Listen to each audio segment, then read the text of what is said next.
اعوذ باللہ من الشیطان الرجیم بسم اللہ الرحمن الرحیم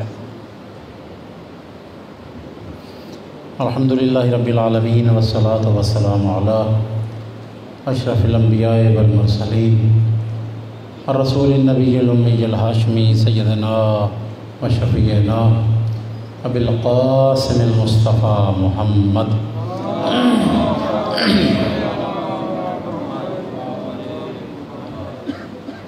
وعلى آل بیتہ الطیبین الطاہرین الہداۃ المہدیین المعصومین المظلومین ولعنۃ الدائمۃ علی اعداء الدین اجمعین اما بعد فقد قال اللہ تعالی عز اسمہ فی محکم کتابہ ونطق خطابہ بسم اللہ الرحمن الرحیم ان المسلمین والمسلمات والمؤمنین والمؤمنات والقانتین والقانتات والصادقین والصادقات والصابرین والصابرات والخاشعین والخاشعات والمتصدقین والمتصدقات والصائمین والصائمات والحافظین فروجہم والحافظات والذاکرین اللہ کثیرا والذاکرات اعد اللہ لہم مغفرۃ واجرا عظیما۔ صلوات پڑھیے مل کے سارے حضرات۔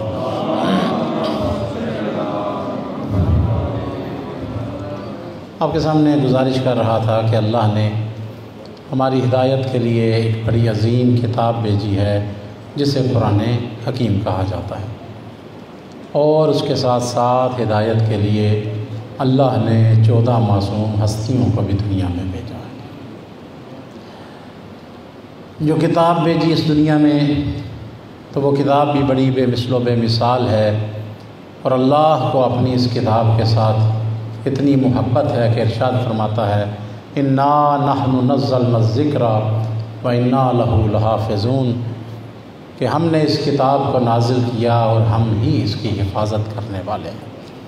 اور میرے بھائیو یاد رکھیے گا کہ اللہ کو اس کتاب کے ساتھ کچھ ایسی محبت ہے کہ اس کے الفاظ اور حروف کی حفاظت کا ذمہ اپنے پاس رکھا ہے، اور اس کے مفاہیم کی حفاظت کا ذمہ اہل بیت کو عطا کر دیا۔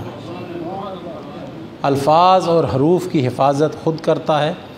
دنیا کے کسی گوشے میں چلے جائیں، دنیا کے کسی مسلک کے پاس چلے جائیں، اسلام میں جو 73 فرقے ہیں کسی فرقے کے پاس چلے جائیں، جو قرآن مجید کے الفاظ آپ کو پاکستان میں ملیں گے وہی آپ کو ایران میں ملیں گے، جو ایران میں ملتے ہیں وہی آپ کو سعودی عربیہ میں ملیں گے۔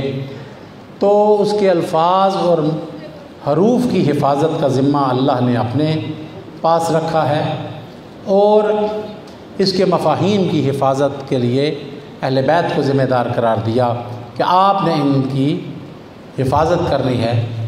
اور اللہ نے 14 معصوم ہستیاں عطا کیں، اور میں کہا کرتا ہوں کہ ایسی عظیم ذوات مقدسہ ہیں یہ ہستیاں کہ ایک معصوم دنیا سے جاتا نہیں اس وقت تک جب تک کہ اپنے جیسے معصوم کا دامن ہمارے ہاتھ میں نہیں پکڑا جاتا۔ کوئی لمحہ ایسا نہیں کہ کتاب کے ساتھ کوئی ہادی، کوئی حفاظت کرنے والا موجود نہ ہو۔ تہذیب و شرافت کے مرکز ہیں تو یہی ہستیاں ہیں، شریعت سمجھانے کے درس گاہیں ہیں تو یہی ہستیاں ہیں، حق و حقیقت کی بنیاد ہے تو وہ یہی ہستیاں بنتی ہوئی نظر آتی ہیں۔ تو لہٰذا بے مثل و بے مثال مخلوق ہے یہ اللہ کی، یہ 14 معصوم ہستیاں جو اللہ نے ہمیں بطور ہادی عطا کیے۔ اور یہ نہیں ہے کہ ہمارے جیسا بندہ کہے کہ یہ ہم سے افضل ہے، نہیں میرے بھائیوں۔ 20 روایات کا نچوڑ یہ ہے کہ اگر کوئی نبی یہ دعویٰ کرے کہ میں ان کے برابر ہوں تو وہ نبوت سے خارج ہو جاتا ہے۔ اگر کوئی رسول یہ دعویٰ کرے کہ میں ان کے برابر ہوں تو وہ رسالت سے خارج ہو جاتا ہے۔ یہ منفرد گھرانہ ہے، یہ اپنی شان اور اپنا مقام جو رکھتے ہیں کائنات میں وہ اللہ نے کسی اور کو عطا نہیں کیا ہے۔ جو سخاوت اللہ نے ان کو عطا کی، جو طہارت اللہ نے ان کو عطا کی، انما یرید اللہ لیذھب عنکم الرجس اہل البیت ویطہرکم تطہیرا۔ صلوات پڑھیے مل کے ساتھ۔ میرے بھائیو یاد رکھیے گا کہ اللہ نے جتنے بھی انبیاء دنیا میں بھیجے ہیں وہ سب کو معصوم بنا کے بھیجا ہے، مگر جو عصمت کا درجہ اللہ نے ان کو عطا کیا ہے، اس میں آیہ تطہیر میں ایک لفظ ہے انما، یہ کلمہ حصر ہے۔ کلمہ حصر کیا ہوتا ہے؟ جیسے آپ ایک دیوار بنا دیں، کسی جگہ پہ دیوار بنا دیں تو اس کے اندر کچھ نہ کچھ جگہ جو ہے وہ محصور ہو جاتی ہے، اب باہر والا اندر نہیں آ سکتا اور اندر والا باہر نہیں۔ یہ جو دیوار کام کرتی ہے، وہ چار دیواری جو کام کرتی ہے، یہی کام کلمہ حصر کرتا ہے، کہ خدا ارشاد فرماتا ہے انما یرید اللہ لیذھب عنکم الرجس اہل البیت ویطہرکم تطہیرا۔ انما کلمہ حصر ہے، صرف کے معنی میں آتا ہے کہ اے آل محمد، اللہ کا ارادہ تو یہ ہے کہ بس تمہیں جیسے پاک کرنے کا حق ہے، اللہ تمہیں اس طرح سے پاک کر دے، بس تمہیں اس طرح سے پاک کرے جیسے پاک کرنے کا حق ہے۔ یہ کلمہ انما۔ کیا خیال ہے کہ انبیاء معصوم ہیں کہ نہیں ہیں؟ مگر آیت تو کہتی ہے کہ اللہ نے انہیں کہا ہے، اہل بیت کو کہا ہے کہ جیسے میں تمہیں پاک کرنے کا جیسے حق ہے، فقط تمہیں میں ایسے پاک کروں گا۔ میرے بھائیو، باقی انبیاء بھی اللہ کو بڑے پیارے ہیں، وہ معصوم ہیں، مگر عصمت کے بھی درجے ہوا کرتے ہیں۔ سارے کے سارے معصوم ایک جیسے نہیں، عصمت کے درجے ہیں۔ عصمت کا پہلا درجہ وہ ہے کہ جہاں پہ واجب ترک نہ ہو اور حرام کا ارتکاب نہ ہو۔ بہت سارے انبیاء کو اللہ نے یہ عصمت عطا کی کہ کبھی واجب کو ترک نہیں کرتے اور حرام کا ارتکاب نہیں کرتے ہیں۔ پہلا درجہ تو یہ ہے، لیکن اس کے علاوہ بعض دفعہ ہو سکتا ہے کہ کوئی مستحب چھوڑ دیں، ہو سکتا ہے کہ کسی مکروہ کام کی طرف، مگر حرام کام کی طرف ہاتھ کو نہیں بڑھاتے ہیں۔ اور یہی وجہ ہے کہ قرآن میں آپ کو بہت سارے واقعات ملیں گے کہ انبیاء استغفار کرتے ہوئے نظر آتے ہیں، انبیاء توبہ کرتے ہوئے نظر آتے ہیں۔ وہ گناہوں پہ توبہ نہیں ہوتا، وہ ترک اولا پہ توبہ ہوا کرتا ہے۔ عصمت کا ایک درجہ یہ ہے کہ جہاں پر واجب ترک نہ ہو اور حرام کا ارتکاب نہ ہو۔ اس سے بلند تر عصمت کا درجہ وہ یہ ہے کہ ان کے ساتھ ساتھ مکروہ کی طرف قدم نہ اٹھے اور مستحبات میں سے کوئی مستحب بھی نہ چھوٹنے پائے۔ یہ عصمت کا درجہ پہلے درجے سے اللہ نے بلند قرار دیا ہے۔ اور اس سے بلند تر عصمت کا درجہ یہ ہے کہ کوئی قول، کوئی فعل اللہ کی مشیت کے خلاف نہیں ہونا چاہیے۔ تو یہ عصمت کے درجے ہیں۔ تو اللہ نے جو کچھ بیان کیا کہ میں نے ایسے پاک کرنے کا کیا ہے کہ جیسے پاک رکھنے کا حق ہے، میں نے تمہیں ایسے پاک رکھا ہے جیسے پاک رکھنے کا حق ہے۔ گویا اللہ نے جو عصمت کا درجہ ان ہستیوں کو عطا کیا ہے، وہ کائنات میں کسی کو عطا نہیں کیا ہے۔ اور میرے بھائیو، یہ تین درجے تو عصمت کے میں نے بتا دیے، مگر ان کا درجہ اس سے بھی بلند تر ہے۔ اور اس عصمت کے درجے کا مقابلہ کون کر سکتا ہے جہاں پہ ایک سجدہ مصطفیٰ سے باطل کی بنیاد ہل جاتی ہے اور ایک ضرب مرتضیٰ سے کائنات کی عبادت تل جایا کرتی ہے۔ تو یہ عصمت کا درجہ جو ہے یہ باقی درجوں سے بلند تر ہے۔ تو لہٰذا یہ چیز کہ اللہ نے جو کچھ انہیں عطا کیا کائنات میں کسی کو عطا نہیں کیا، جو مرتبہ ان کو عطا کیا وہ کائنات میں کسی اور کو نہیں دیا۔ کوئی نبی مقابلے کا سوچے تو نبوت سے خارج ہو جائے، کوئی رسول مقابلے کا سوچے تو رسالت سے خارج ہو جائے۔ تو فقط ان کو غیر معصوموں سے افضل نہیں سمجھنا، بلکہ کائنات میں ان 14 ہستیوں کو تمام انبیاء سے بھی افضل ماننا ہے۔ یہ ہمارا عقیدہ ہے۔ اس کے لیے اگر آپ دیکھیں، یہ آج کا عقیدہ نہیں ہے ہمارا۔ امیر المومنین علی ابن ابی طالب، امیر المومنین علی ابن ابی طالب کی ایک بڑی پیاری شیعہ ہے، نام ہے اس کا حرہ سعدیہ۔ حرہ سعدیہ کے بارے میں حجاج نے سنا کہ یہ بڑے علی کے شان کے قصیدے پڑھتی ہے، تو حجاج نے کہا کہ لے آؤ، پکڑ کے حرہ سعدیہ کو لے آؤ میری بارگاہ میں۔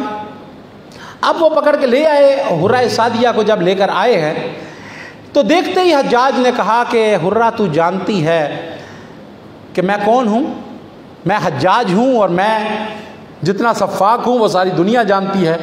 میں نے سنا ہے کہ تو لوگوں کو کہتی پھرتی ہے کہ میں علی کو فلاں سے فلاں سے فلاں سے افضل جانتی ہوں، میں علی ابن ابی طالب کو فلاں سے فلاں سے فلاں سے افضل جانتی ہوں، کیا تیرا یہ عقیدہ ہے؟ روایت کہتی ہے کہ حرہ نے دیکھ کے کہا کہ نہیں، تو نے غلط سنا ہے، یہ اطلاع تیری صحیح نہیں، میں یہ نہیں کہتی، جو میرے بارے میں یہ سوچتا ہے نا کہ میں علی کو فلاں سے فلاں سے فلاں سے افضل جانتی ہوں، میں اس سوچ پہ لعنت کرتی ہوں، میں اس فکر پہ نفرین کرتی ہوں کہ اتنا گھٹیا سوچا جائے کہ علی کو فلاں اور فلاں سے افضل سوچا جائے۔ میں یہ نہیں کہتی تو نے غلط سنا کہ میں یہ کہتی ہوں کہ علی فلاں سے وہ فلاں سے اور فلاں سے افضل ہے، بلکہ میں تو اتنا کہتی ہوں کہ علی آدم سے افضل ہے، میں تو اتنا کہتی ہوں کہ علی نوح سے افضل ہے، میں تو اتنا کہتی ہوں کہ علی موسیٰ اور عیسیٰ سے افضل ہے، اور سوائے آمنہ کے لال کے علی ابن ابی طالب کائنات کے ہر فرد سے افضل ہے۔ تو یہ عقیدہ آج کا عقیدہ نہیں ہے، اور میرے بھائیو یہی وجہ ہے کہ لوگ تو حیران ہوتے تھے۔ امام زین العابدین علیہ السلام، پھر بھی ایک دفعہ بلند تر صلوات پڑھ لیجئے۔ امام زین العابدین کے پاس ایک شخص آیا، کہنے لگا کہ مولا آپ کا دعویٰ یہ ہے کہ اللہ نے آپ کو بڑے فضائل عطا کیے ہیں، تو اللہ نے آپ کو جو اتنا افضل بنایا ہے تو کس صفت کی وجہ سے اللہ نے آپ کو کائنات کا سردار بنایا ہے؟ اللہ نے کون سے کمال کی وجہ سے، کس صفت کی وجہ سے آپ کو کائنات کا سردار بنایا ہے؟ آپ بظاہر ان جملوں کو دیکھیں تو لگتا تو یہ ہے کہ کہنے والا جو کہہ رہا ہے وہ کوئی ایک آدھ صفت کی بات کر رہا ہوگا کہ کس صفت کی وجہ سے، اور معصوم ایک آدھ صفت بیان کر دیں گے کہ علم کی وجہ سے یا صحابت کی وجہ سے، کہ مولا اللہ نے آپ کو کس صفت کی وجہ سے کائنات کا سردار بنایا ہے؟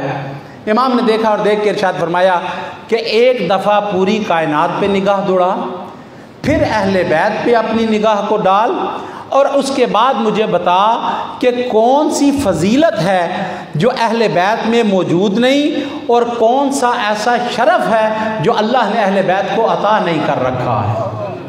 وہ کون سا شرف ہے کہ جس کی وجہ سے جو اللہ نے عطا نہیں کیا کہ کوئی اور ہم سے افضل ہو جائے؟ تو لہٰذا اللہ نے ہر صفت کمال میں ہمیں سب سے بلند تر رکھا ہے۔ تو میرے بھائیو ان ہستیوں کے پاس جانا ہے اور انہی ہستیوں سے ہم نے دین کو سیکھنا ہے۔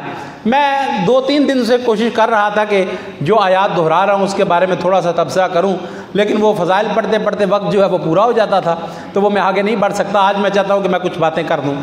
اسلام کے متعلق میں نے کچھ عرض کیا کہ ان آیات میں ہے کہ مسلمان مرد اور مسلمان عورتیں ہیں جو اللہ سے عظیم اجر پائیں گی، اور پھر آگے بیان ہوا کہ مومن مرد اور مومن عورتیں، مومن اور مومنات جو ہیں، مومنین اور مومنات اللہ سے عظیم اجر پائیں گے۔ لیکن سوال یہ ہے کہ بندہ مومن اس وقت تک بن نہیں سکتا جب تک کہ اسے ایمان کا پتہ نہ ہو، جیسے مسلمان بن نہیں سکتا جب تک کہ اسے اسلام کا علم نہ ہو، اور اسی طرح سے مومن بن نہیں سکتا جب تک کہ اسے ایمان کا پتہ نہ ہو۔ اب ایمان کیا ہے؟ امیر المومنین علی ابن ابی طالب صلی اللہ علیہ وسلم۔ بہت ساری چیزیں ہیں، بہت ساری احادیث ہیں کہ اگر ان تمام کو بیان کرنا چاہیں تو شاید وقت تو بہت ہی کم ہے، لیکن ان میں سے چند چیزیں میں لے کر آیا ہوں۔ امیر المومنین سے پوچھا گیا کہ مولا ایمان کیا ہے، تو 3 چیزیں ارشاد فرمائی ہیں کہ ایمان کسے کہتے ہیں۔ پہلی چیز فرماتے ہیں کہ معرفت بالقلب، کہ ایمان کی پہلی شرط یہ ہے کہ بندہ اپنے دل میں معرفت رکھتا ہو۔ پہلی چیز ہے معرفت بالقلب، کہ دل میں وہ معرفت رکھتا ہو، خدا کی معرفت رکھتا ہو، محبوب خدا کی معرفت رکھتا ہو، اور پیغمبر کی، اہل بیت کی معرفت رکھتا ہو۔ سب سے پہلا درجہ یہ ہے کہ بندہ معرفت رکھتا ہو، ایمان رکھتا ہو، فقط زبان تک جو ہے وہ بات نہیں ہونی چاہیے، بلکہ دل میں بھی جو زبان پہ عقیدہ ہے وہی عقیدہ بندے کے دل میں بھی ہونا ضروری ہے۔ جیسے کہ اس کے بعد مولا نے فرمایا کہ دوسری شرط ہے اقرار باللسان۔ پہلی چیز ہے معرفت بالقلب، اور دوسرا فرمایا اقرار باللسان، یعنی ایک چیز ہے کہ دل میں معرفت ہو اور زبان پہ اقرار بھی ہو، اور زبان پہ اقرار کا کلمہ تو ہم پڑھتے ہیں نا، لا الہ الا اللہ پڑھتے ہیں کہ نہیں پڑھتے؟ محمد رسول اللہ پڑھتے ہیں کہ نہیں پڑھتے؟ علی ولی اللہ پڑھتے ہیں کہ نہیں پڑھتے؟ تو ایک چیز ہو گئی زبان سے اقرار، مگر فقط زبان سے اقرار کرنا کافی نہیں ہے، بلکہ جو اقرار کیا ہے اس کو واقعی دل سے اپنا لینا، یہ ایمان کی دوسری شرط بن جایا کرتی ہے۔ اور یہ معصوم نے اسی لیے فرمایا ہے کہ بہت سارے بندے جو ہیں وہ کلمہ پڑھ لیتے ہیں لیکن ایمان کلمے کے مطابق نہیں ہوتا۔ اقرارم باللسان بھی ہونا چاہیے اور معرفتم بالقلب بھی ہونا چاہیے، کہ جو کچھ قرآن میں اور معصوم کے فرامین میں، سب سے پہلے تو اللہ پہ ایمان رکھنا ہے۔ اللہ کے بارے میں جو کچھ کہا گیا ہے اس پہ بندہ ایمان رکھے۔ بہت سارے الفاظ ہیں جو اللہ کے بارے میں ہم بولتے ہیں اور مخلوق کے بارے میں بھی بولتے ہیں۔ بہت سارے الفاظ ہیں کہ جو اللہ کے بارے میں بھی ہم بولتے ہیں، مخلوق کے بارے میں بھی بولتے ہیں، لیکن میرے بھائیو جب وہ الفاظ مخلوق کے بارے میں بولے جاتے ہیں تو مفہوم اور ہوتا ہے، جب اللہ کے بارے میں بولے جاتے ہیں تو مفہوم اور ہوتا ہے۔ معرفت کو مکمل کرنا ہے تو معصوم سے پوچھو کہ وہ کیا ارشاد فرماتے ہیں، اور جو قرآن نے ارشاد فرمایا، معصوم نے ارشاد فرمایا، اس پہ بندے کا پکا ایمان ہونا چاہیے۔ وَهُوَ عَلَىٰ كُلِّ شَيْءٍ قدیر، وہ ہر چیز پہ قادر ہے، جو کرنا چاہے، جب کرنا چاہے، جہاں کرنا چاہے، دنیا کی کوئی طاقت اسے روک نہیں سکتی ہے، جب کرنا چاہے۔ اور میں عموماً کہا کرتا ہوں کہ اس کی طاقت کا اندازہ کون لگا سکتا ہے، اور ہو سکتا ہے کہ یہ جملہ بھی اس کی طاقت اور قوت کو صحیح طرح سے پیش نہ کر سکے۔ اگر وہ چاہے تو لمحے کے لاکھویں حصے میں اس کائنات سے لاکھوں گنا بڑی کائنات بنا بھی سکتا ہے اور اس کو نابود بھی کر سکتا ہے۔ نعرہ تکبیر، نعرہ رسالت، نعرہ حیدری۔ تو یہ ایسے الفاظ جو معصوم نے ارشاد فرمائے ہیں، مخلوق کے بارے میں بولے جائیں تو معنی اور ہے، اور اللہ کے بارے میں بولا جائے تو وہ الفاظ اور ہے۔ صفات ثبوتیہ اور صفات سلبیہ کو اگر آپ پڑھیں نا تو ایک صفت اس میں بیان ہوئی ہے کہ اللہ جو ہے وہ حی ہے۔ حی کسے کہتے ہیں؟ زندہ۔ ہم بھی سارے زندہ بیٹھے ہیں کہ زندہ ہی بیٹھے ہیں نا؟ یہاں پہ جو یہاں پہ بیٹھے ہیں وہ سارے زندہ بیٹھے ہیں۔ تو میرے بھائیو اللہ کے بارے میں بھی ہے حی، اور ہم بھی حی بیٹھے ہیں، تو پھر ہمارے بارے میں اور اللہ کے بارے میں کیا فرق ہے کہ ہم بھی زندہ ہیں اور وہ بھی زندہ ہے؟ تو میرے بھائیو یاد رکھیے گا کہ ہم ایک وقت تھا کہ نہیں تھے، پھر پیدا ہوئے، اور ایک وقت آئے گا کہ کل نفس ذائقۃ الموت۔ ہم وہ زندہ ہیں کہ جن کے ساتھ موت موجود ہے۔ کوئی 50 سال کے بعد مرے گا، کوئی 60 سال کے بعد مرے گا، کوئی 100 سال کے بعد مرے گا۔ ہم وہ حی ہیں کہ جن کے ساتھ موت ہے۔ یہ کائنات میں اکیلا ہے جو حی لا یموت ہے، کہ زندہ ہے مگر اسے کبھی موت نہیں آ سکتی۔ اللہ کے حی ہونے کا مطلب یہ ہے کہ جس سے زندگی کبھی جدا نہیں ہو سکتی ہے، اور ہم وہ ہیں کہ ہمارے ساتھ موت جو ہے وہ اگر زندہ ہیں تو ایک وقت آئے گا کہ نابود ہو جائیں گے اور ہمارے ساتھ موت ہو جائے گی۔ پھر جو ہے ایک اور معصومین کی روایات کو دیکھیں تو بہت زیادہ الفاظ استعمال ہوتے ہیں، وَلَهُ الْمُلْكُ وَلَهُ الْحَمْدُ، کہ اللہ کے لیے ملک ہے۔ یہ لفظ بھی ہم بادشاہوں کے لیے استعمال کرتے ہیں۔ کیا خیال ہے اللہ بہت سارے لوگوں کو ملک عطا کرتا ہے کہ نہیں کرتا؟ ملک ہے، جو بادشاہ ہیں، جو وزیر اعظم بنا ہوا ہے، تو اللہ کسی کو ملک عطا کا، بعض ملکوں میں تو ہے ہی بادشاہت، تو ان کے پاس بھی ملک ہے۔ اور اللہ کے بارے میں وَلَهُ الْحَمْدُ وَلَهُ الْحَمْدُ وَلَهُ الْمُلْكُ، کہ اس کی حمد بھی ہے اور اس کے لیے ملک بھی ہے۔ تو کیا اللہ کا ملک بھی اسی طرح سے ہے جیسے دوسرے لوگوں کا ملک ہے؟ نہیں میرے بھائیوں، آپ پوری تاریخ کو دیکھیں کہ جس کے پاس آج ملک ہے پہلے اس کے پاس ملک نہیں تھا، جس کے پاس آج ملک ہے پہلے نہیں تھا، اور آج اس کے پاس ہے کچھ عرصے کے بعد کسی اور کے پاس چلا جائے گا۔ آج آپ کے پاس ملک ہے، کل میرے پاس ملک ہوگا، پرسوں کسی اور کے پاس ملک ہوگا۔ یعنی ایک ملک وہ ہے کہ جو ہر کسی سے جدا ہوتا ہے، مگر اللہ کا ملک کبھی اللہ سے جدا نہیں ہو سکتا۔ جب سے ہے تب سے بادشاہی ہے، اور جب تک رہے گا تب تک بادشاہی رہے گی، اور اس سے کبھی ملک جدا نہیں ہو سکتا۔ دوسرا فرق یہ ہے کہ مخلوق کے پاس جو ملک ہے، مخلوق کے پاس وہ محدود ہے، وہ محدود ہے۔ کسی کے پاس چھوٹا ملک ہے، کسی کے پاس بڑا ملک ہے، کسی کے پاس اس سے بڑا ملک ہے۔ ہمارے پاس جو ملک ہے، دنیا کے بادشاہوں کے پاس جو ملک ہے وہ محدود ہے، اور اللہ کے پاس جو ملک ہے وہ لامحدود ہے۔ جو کچھ اس کے پاس ہے وہ بھی ہے، اور جتنا چاہے وہ پیدا کر سکتا ہے۔ حضرت موسیٰ علیہ السلام، مل کے ایک دفعہ صلوات پڑھ لیجئے۔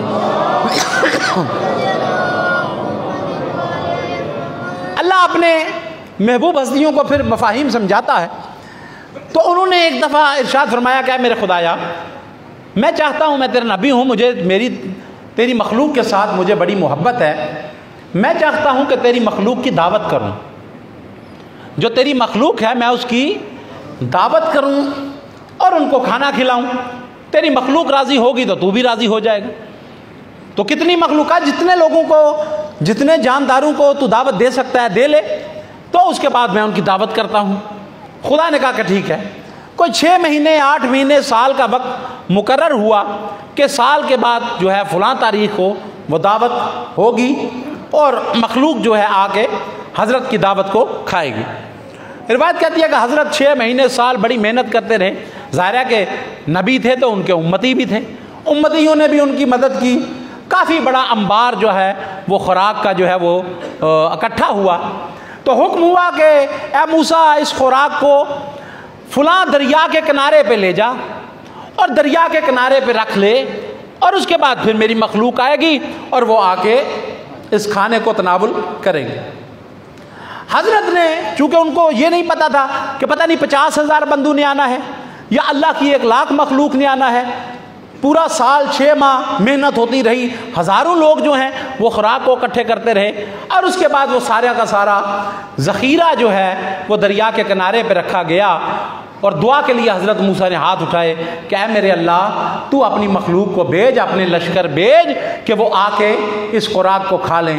بس اتنے میں دیکھا کہ دریا سے ایک مچھلی نکلی ہے، اور اس اکیلی نے 1 لمحے میں سب کچھ کھا لیا ہے۔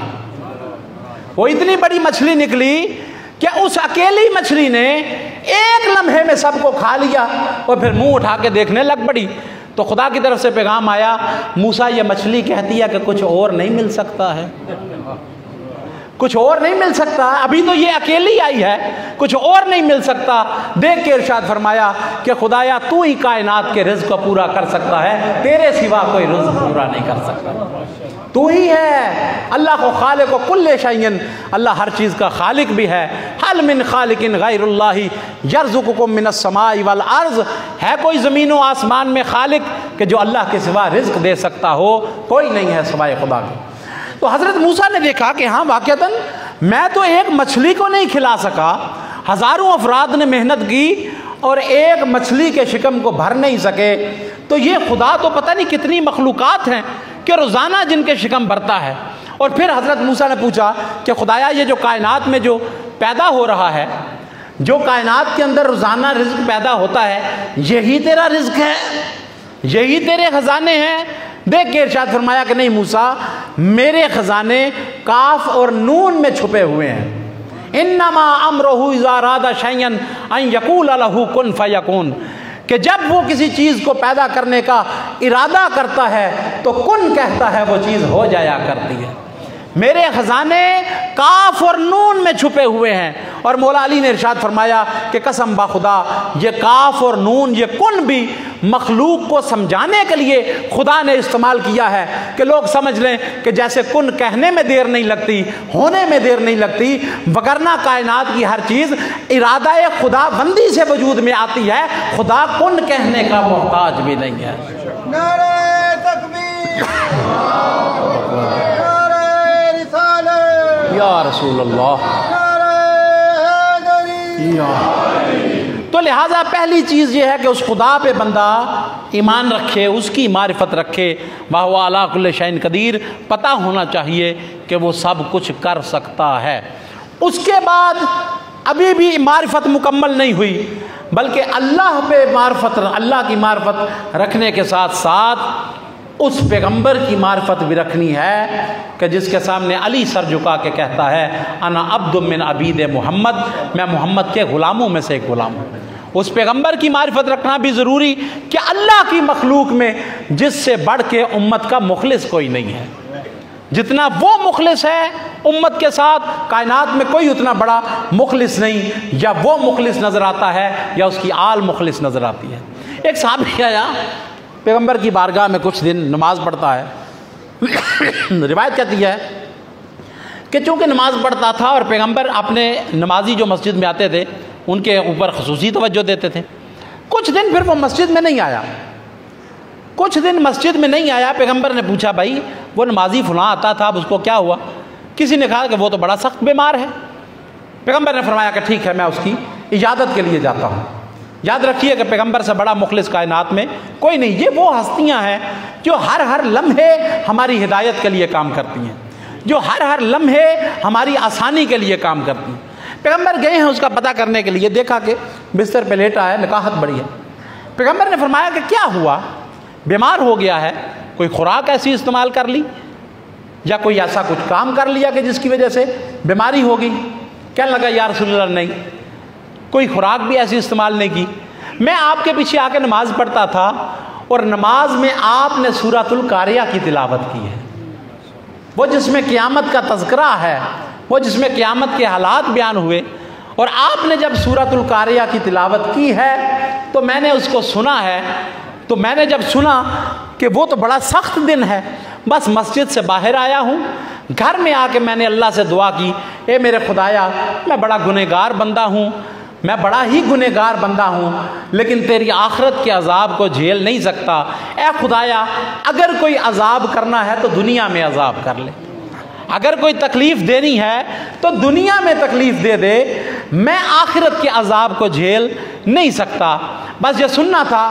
پیغمبر نے کہا پھر میں نے دعا کی ہے، میں آپ کا امتی ہوں، میں آپ کا صحابی ہوں، میں آپ کی سیرت پہ عمل کرتا ہوں. دعا کی، اللہ نے دعا قبول کر لی.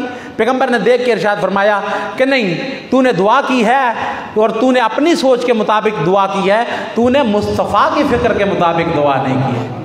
کہ تو نے دعا کی خدایا دنیا میں مجھے تکلیف دے دے اور آخرت کی عذاب سے بچا دے، لیکن میں نے تو اپنے امتی کو یہ بتایا ہے کہ وہ سب صبح شام تلاوت کرے ربنا آتنا فی الدنیا حسنۃ وفی الآخرۃ حسنہ وقنا عذاب النار. تو یہ نہ کہہ کہ اے میرے اللہ آخرت میں جنت عطا کر دے اور دنیا میں تکلیف دے دے. تو دعا کر خدایا آخرت کی نعمتیں بھی عطا کر دے اور ان کے صدقے میں دنیا کی نعمات بھی عطا کر دے. دعا کر تو اللہ سے کہ دنیا کا حسنہ بھی عطا کر دے اور آخرت کا حسنہ بھی عطا کر دے، اور تجھے اللہ جہنم کی آگ سے دور کر دے اور ہمارے وسیلے کو اختیار کر تو اللہ تیری دعا کو قبول کرے گا.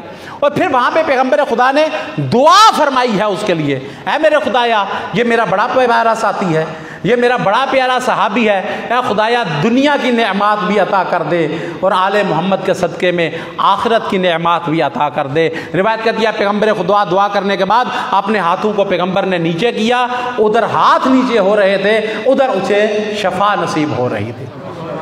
تو لہٰذا میرے بھائیو یہ مخلص ترین ہستیاں ہیں، لیکن خدا پر ایمان رکھنے کے بعد، پیغمبر خدا پر ایمان رکھنے کے بعد ایک اور ذات پہ بھی ایمان رکھنا ہے کہ جس کے بارے میں پیغمبر نے ارشاد فرمایا تھا یا علی حبو کا ایمان و بغضو کا کفر و نفاق.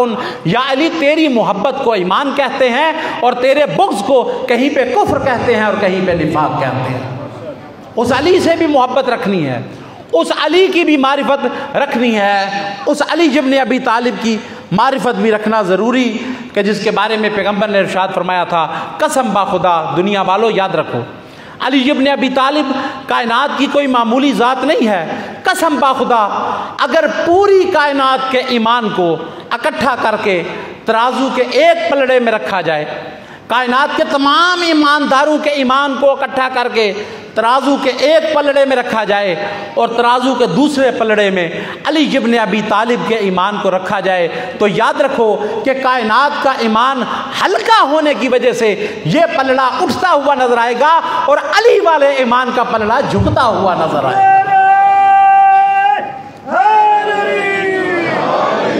تو پہلی چیز تو یہ ہے کہ بندہ معرفت رکھتا ہو، اور دوسری چیز اس کے ساتھ یہ ہے کہ اقرار باللسان کہ بندہ جو ہے وہ زبان کے ساتھ بھی اقرار کرے. لیکن ابھی معاملہ جو ہے وہ ختم نہیں ہوا.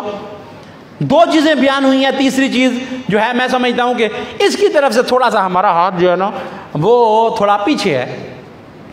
تیسری چیز فرماتے ہیں کہ معرفت بالقلب، اور اس کے بعد فرماتے ہیں اقرار باللسان، اور تیسرا فرماتے ہیں عمل بالارکان، کہ جس چیز کا زبان سے اقرار کرتے ہو پھر اعضاء و جوارح سے اس پہ عمل کرتے ہوئے بھی نظر آنا چاہیے. عمل بالارکان، کہ ارکان کے ساتھ جو ہے وہ اعضاء و جوارح کے ساتھ بندہ جو ہے وہ اللہ کی عبادت کرتا ہوا بھی نظر آئے، بندہ اہل بیت کی عزاداری بھی کرتا ہوا نظر آئے، بندہ دنیا کا ہر نیک کام کرتا ہوا نظر آئے. اور یاد رکھیے امام جعفر صادق علیہ السلام نے مومن کے بارے میں ارشاد فرمایا تھا. فرماتے دنیا والوں یاد رکھو، من سرتہ الحسنہ، من سرتہ الحسنہ فہو مومن. فرماتے یاد رکھو کہ جو بندہ نیک کام کرے اور اسے خوشی محسوس ہو فہو مؤمن، وہ آل محمد کی نظر میں مومن ہوا کرتا ہے. نیکی کرے، معصوم نہیں ہے. جو اہل بیت کا چاہنے والا ہے وہ معصوم نہیں ہوتا، لیکن مومن کی نشانی یہ ہے کہ جب کوئی نیک کام کرے تو اس کو خوشی محسوس ہو، اور جب کبھی برا کام، چکے غیر معصوم ہے، جب برا کام کرے تو اس کے بعد افسوس کرنے پر مجبور ہو جائے. یہ بندہ آل محمد کی نظر میں مومن بنتا ہوا نظر آتا ہے. تو لہٰذا دوسری چیز جو ہے، اور پیغمبر خدا صلی اللہ علیہ وسلم ارشاد فرماتے ہیں کہ دنیا والوں یاد رکھو کہ ایمان اور عمل، فرماتے ہیں ایمان اور عمل 2 ایسے بھائی ہیں کہ اللہ ایک کے بغیر دوسرے کو کبھی قبول ہی نہیں کرتا ہے. ایمان اور عمل 2 ایسے بھائی ہیں. یہ بعض دفعہ آپ نے دیکھا ہوگا ہر گاؤں میں کوئی 2-4 بندے ایسے ہوتے ہیں کہ جن کو آپ بچپن سے دیکھیں گے، ایسے دوست ہوں گے کہ جب بھی جائیں گے تو اکٹھے جائیں گے. ایسے ہر گاؤں میں 2-4 بندے ہوتے ہیں کہ بچپن سے آپ دیکھیں گے کہ بچپن میں جب وہ دوست تھے جہاں جائیں گے اکٹھے جائیں گے، جہاں آئیں گے اکٹھے آئیں گے. اگر وہ کسی کے ساتھ اچھے ہیں تو دونوں اچھے ہیں، اگر کسی سے لڑائی کریں گے تو دونوں لڑتے ہوئے نظر آتے ہیں. معصوم فرماتے ہیں کہ ایمان اور عمل 2 ایسے بھائی ہیں کہ اللہ ایک کے بغیر دوسرے کو قبول نہیں کرتا. اگر بندہ ان ہستیوں کی محبت دل میں نہیں رکھتا، ان پہ ایمان نہیں رکھتا، تو اللہ اس کا عمل قبول نہیں کرتا. اور اگر کوئی ایمان کا دعویٰ کرتا ہے مگر اطاعت نہیں کرتا، اللہ اس کے ایمان کو قبول نہیں کرتا ہے. تو لہٰذا یہ ضروری ہے کہ اس کے ساتھ. اور امام جعفر صادق علیہ السلام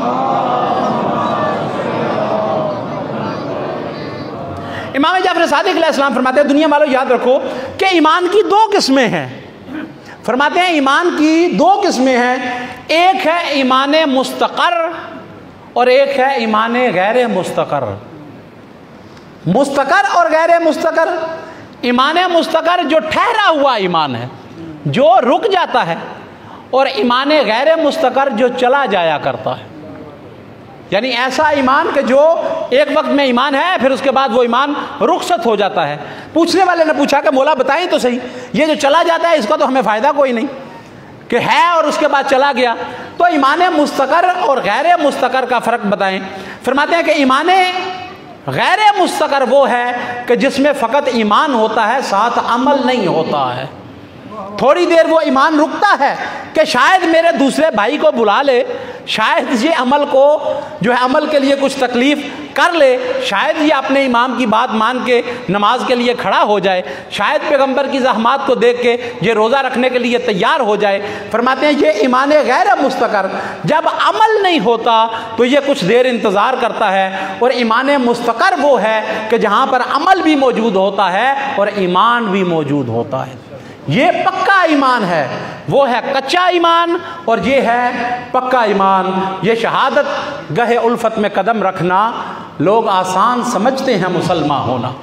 نہ آسانی سے بندہ مسلمان ہوتا ہے اور نہ ہی آسانی سے بندہ مومن ہوتا ہے. تو لہٰذا یہ کچھ چیزیں ہیں جو معصوم نے ایمان کے بارے میں ارشاد فرمائی. میں نے اپنے وقت میں آپ کے سامنے جو ہے وہ گزارش کر دی ہیں. تو لہٰذا اگر کوئی بندہ یہ سمجھتا ہے، قسم باخدا یہ زبان کائنات کی سب سے سچی زبانیں ہیں. یہ بعض دفعہ ہوتا ہے اور بندے جو ہیں یہ سارے میرے سامنے جو بیٹھے ہیں اللہ نے سب کو صاحب اولاد کر رکھا ہے. تو آپ نے بھی کبھی کبھی اپنے بچوں کو مشورہ دیا ہوگا کہ آج کے بعد میں نے فلاں بچے کے ساتھ تجھے کھیلتے دیکھا نا تو تجھے چھوڑنا نہیں ہے میں نے. بعض بچے ہوتے ہیں نا، اور بعض بچے لائق ہوتے ہیں، تو والد چاہتا ہے کہ اگر تو نے کھیلنا بھی ہے تو اس بچے کے ساتھ کھیل کہ وہ جو مہذب ہے، وہ جو ادب سے بات کرتا ہے، وہ جس کے نمبر اچھے آتے ہیں، جو اسکول میں اچھا ہے، اس کے ساتھ کھیل اور نالائق کے ساتھ نہ کھیل. مقصد کیا ہوتا ہے کہ یہ کہیں پہ ہمارے بچے کو بگاڑ نہ دے. اس کا مطلب ہے بعض بندے ہوتے ہیں جن کا کام ہوتا ہے بگاڑنا. پڑھنے والوں کا کام بگاڑنا ہے، محمد و آل محمد کا کام بگڑے ہوں کو سنوارنا ہے. سب سے کائنات میں سب سے سچی زبانیں یہ ہیں، اور انہوں نے حق بیان کیا ہے کہ نجات کے لیے عمل بھی چاہیے اور نجات کے لیے ایمان بھی چاہیے. اور اگر آپ کو کوئی بندہ آ کے کہتا ہے کہ بس ہم نے مان لیا اور نہ